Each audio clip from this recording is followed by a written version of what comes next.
গাজা দখলে ইসরায়েলকে সরাসরি চ্যালেঞ্জ করলেন এরদোয়ান। ইসরায়েলের গাজা দখলের ঘোষণা বিশ্বজুড়ে নিন্দার ঝড় তুলেছে। তবে এবার সরাসরি হুঁশিয়ারি দিলেন তুরস্কের প্রেসিডেন্ট রিসেপ তাইপ এরদোয়ান। ফিলিস্তিনি প্রেসিডেন্ট মাহমুদ আব্বাসের সঙ্গে ফোনালাপে তিনি জানিয়ে দিলেন, এই সিদ্ধান্ত একেবারেই অগ্রহণযোগ্য। তুরস্কের বার্তা, ফিলিস্তিনের পাশে তারা অটল আর শান্তির জন্য প্রচেষ্টা অব্যাহত থাকবে। এমনকি ফ্রান্স, ব্রিটেন আর কানাডার ফিলিস্তিন রাষ্ট্র স্বীকৃতি সম্পর্কিত বিবৃতিকেও এরদোয়ান গুরুত্বপূর্ণ বলে উল্লেখ করেছেন। শুক্রবার ইসরায়েলি নিরাপত্তা মন্ত্রিসভা গাজা দখলের পরিকল্পনা অনুমোদন দেয়, কিন্তু এই সিদ্ধান্তে ফাটল দেখা দিয়েছে ইসরায়েলের ভেতরেই।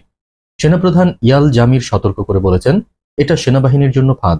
গাজা পুরো দখল হলে হামাসের হাতে আটক 50 জন জিম্মি সরাসরি বিপদে পড়তে পারেন, যাদের মধ্যে অন্তত 20 জন জীবিত আছেন। বিদেশি মিত্ররা যুদ্ধবিরতির জন্য চাপ দিলেও নেতানিয়াহু অনড়। প্রশ্ন এখন, এই একগুঁয়েমি কি ইসরায়েলকে আরো বড় সংকটে ঠেলে দেবে, নাকি গাজা নতুন এক যুদ্ধের ময়দানে পরিণত হবে? উত্তর লুকিয়ে আছে সময়ের অপেক্ষায়।